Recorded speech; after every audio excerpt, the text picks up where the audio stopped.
So let's talk about what we're doing, visualizing, how we're imagining things. If anything comes up to you, I do have an inspirational message, and it's kind of funny how it is from Mr. Zig Ziglar here, and it was under the doors of opportunity. Great doors of opportunity swing on tiny hinges of obedience. Now, thinking about that, like the smallest idea sometimes creates the biggest impact. So, how is your vision or imagination or ideas coming through on a small scale to be some of the best ideas and the greatest things that actually happen to you?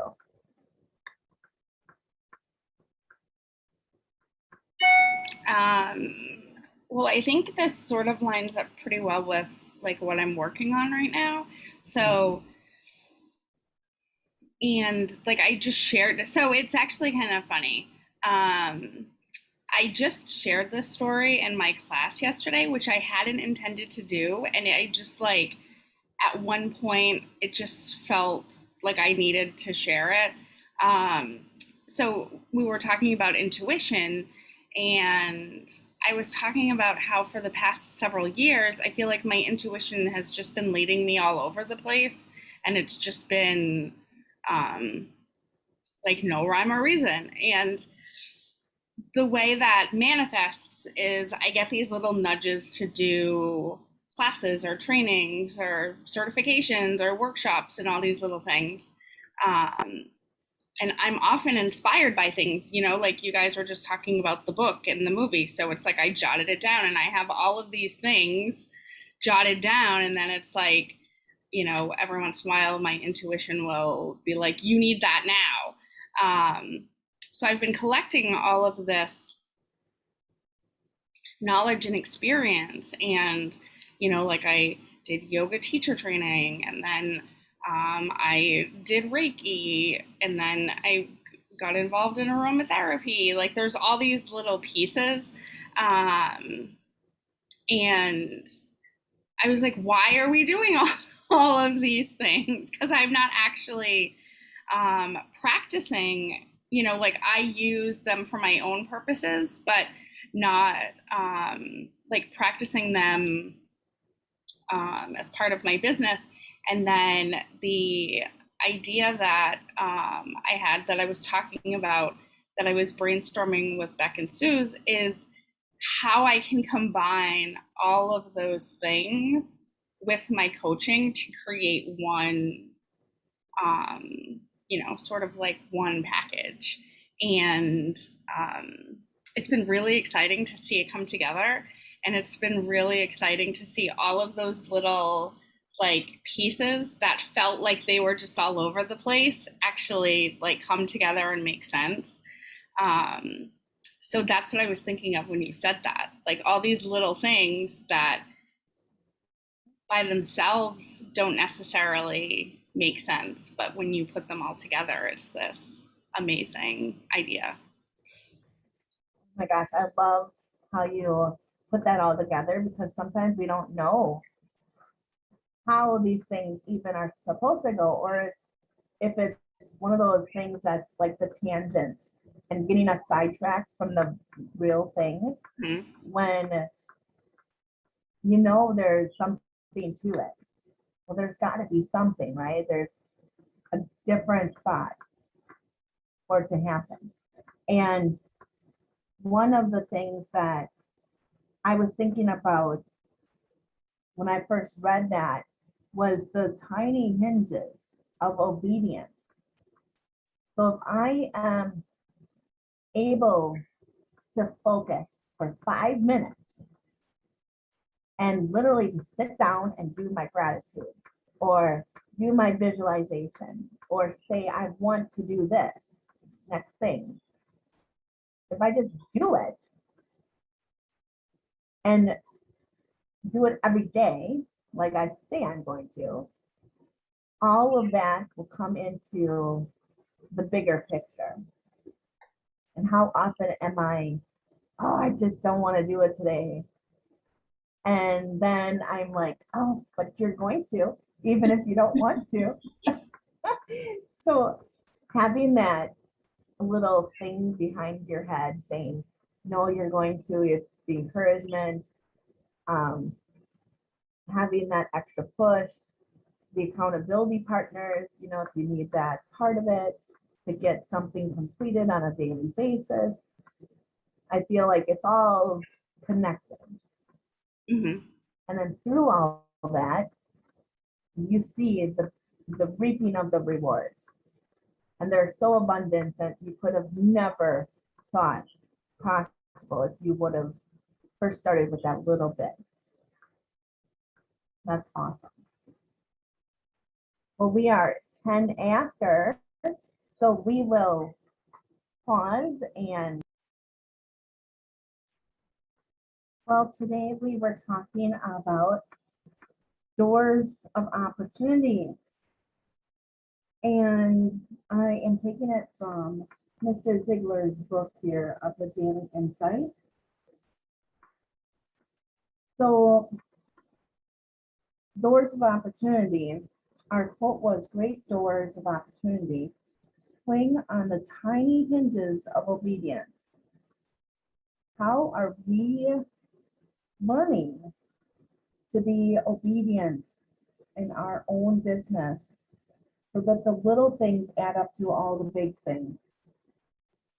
I'm going to share a verse here in 1 Samuel 17:17 through 18.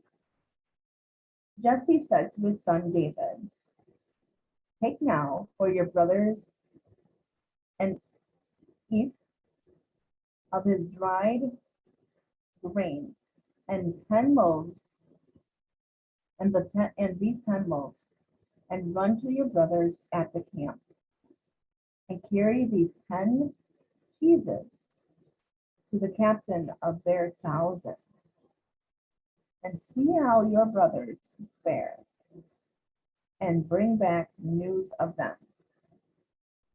So when we think of David, we remember his killing of giant Goliath, honoring his friendship with Jonathan, running from Saul, and uniting the kingdom. We also remember some of his less stellar moments, such as committing adultery and murder. We often forget how it all got started. David's childhood was not a happy one. Because he was the youngest, David was often overlooked by his parents, who gave preference to his older brothers. So today we might recommend that David get therapy, but God had another way to build confidence in the young man. David's brothers were soldiers in Saul's army, fighting the Philistines. David's dad told him to take some special food to his brothers and their captain to bring back news about his beloved son. When he arrived at the camp, David saw that the entire army cowered in fear of the Philistine giant. David took the opportunity to offer his services to Saul, in spite of the taunts of his brothers, and won one of the greatest victories of personal bravery in military history. The door of opportunity, though swung open in an unlikely way, though David had often been forgotten at home, God used the circumstances to open a wide door of opportunity for David to excel. David didn't wallow in self-pity.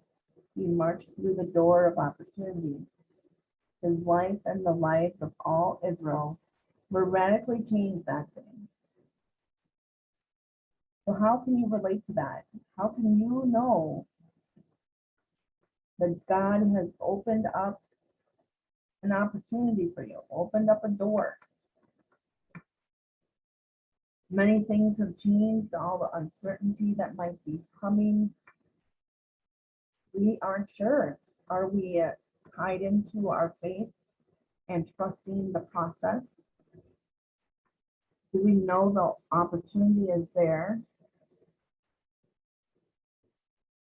We have to make certain we are trusting and acknowledging the little things of obedience.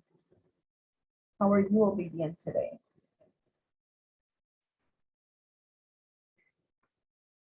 So vision 9 a.m. masterminding. I'm going to continue with the Think and Grow Rich in 10 minutes a day and Think and Grow Rich for women. We touched on this briefly with the Inspire Hour on Tuesday morning at 7 a.m. And chapter 1 talks about our desire. And one of the things inside here is imagination.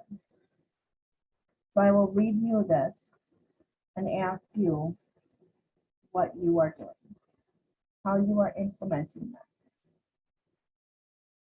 Imagination. If you do not see great riches in your imagination, you will never see them in your bank account. The belief requires imagination, the ability to think beyond perceived limitations and to approach all ideas and opportunities with an open mind. It takes only one great idea to succeed. The key is to tolerantly consider each one that arises in your mind. To a certain its potential. Your dreams require visualization. To make them a reality, the following 6 steps, initially practiced by Carnegie and approved by Edison, form the backbone of Napoleon Hill's success formula and will help you transform your desire into its financial and material equivalent or attain any definite goal. Number 1, establish in your mind the exact amount of money you desire. Number 2, determine specifically what you are willing to give to attain your definite goal. Set a firm deadline for acquiring the definite goal. Number 3.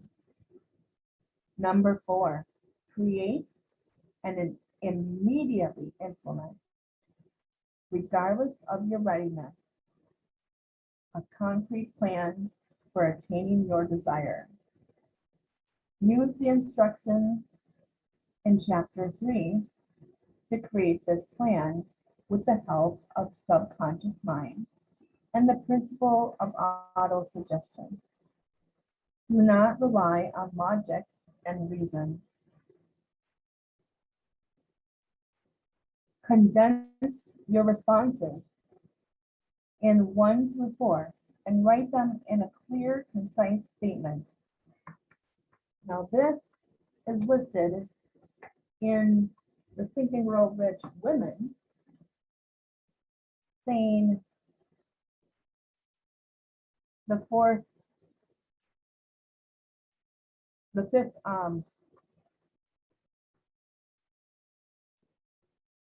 fifth step was write a personal mission statement, a mantra, a clear, concise statement of the amount of money you want to acquire, the time limit you are giving yourself to acquire it, what you intend to give in exchange for the money, and describe clearly the plan or action steps you will take to accumulate it. And then our 6th step, probably the most important, after we've completed 1 through 5, is read your mantra twice daily, once just before bed, and once every morning. As you read it, see and feel it, believe yourself already in possession of the desire.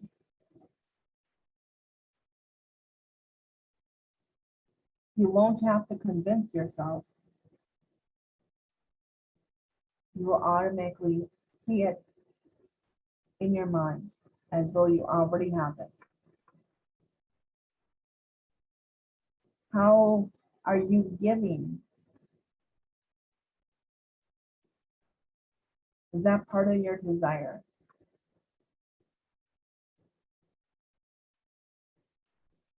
This is a great representation, an example, how you are implementing your goals and your dreams. How are you visualizing that? Then going back to thinking we're all rich in 10 minutes. Meeting your other self. No one is ever defeated until defeat has been accepted as a reality. So we will go into our intentions.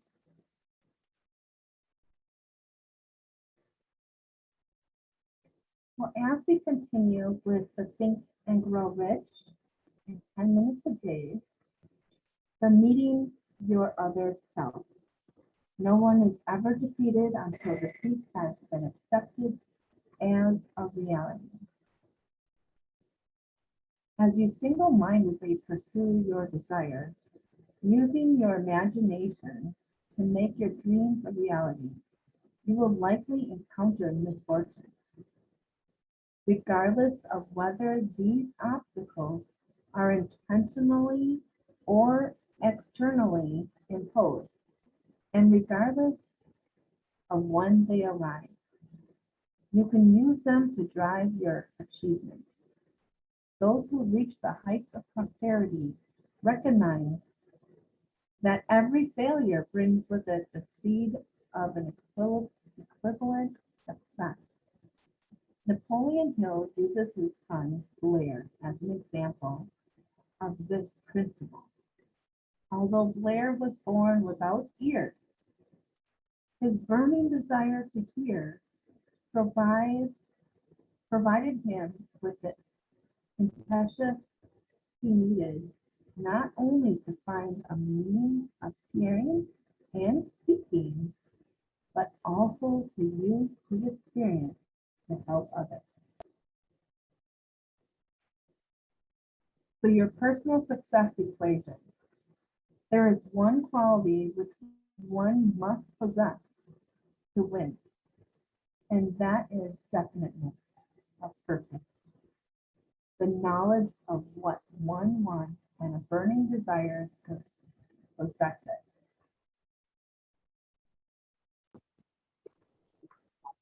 So I just did that with my virtual assistant. So we were talking about when things don't flow, and automation is great, but if it's not something that we or comes naturally or something that we would want to express, Yeah. because we want that personal touch.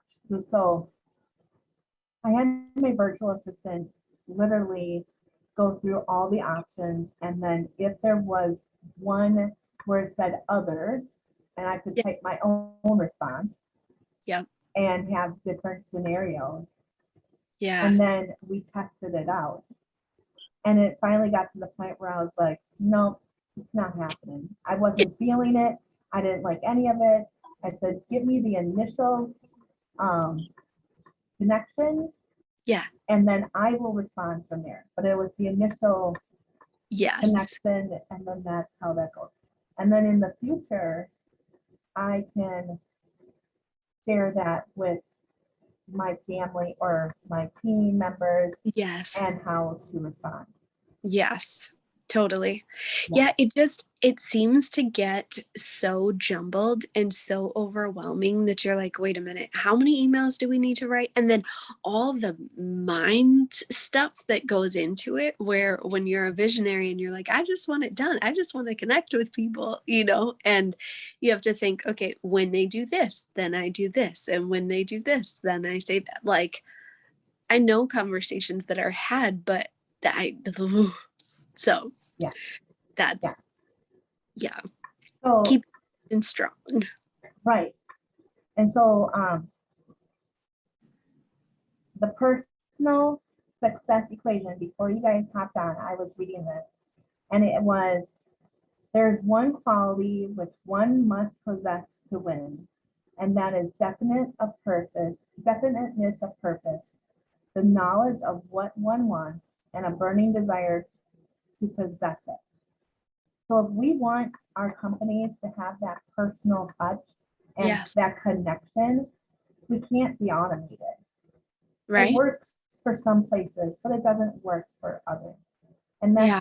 the whole point. That's why they're going to pay you more, because they Right. want that connection too.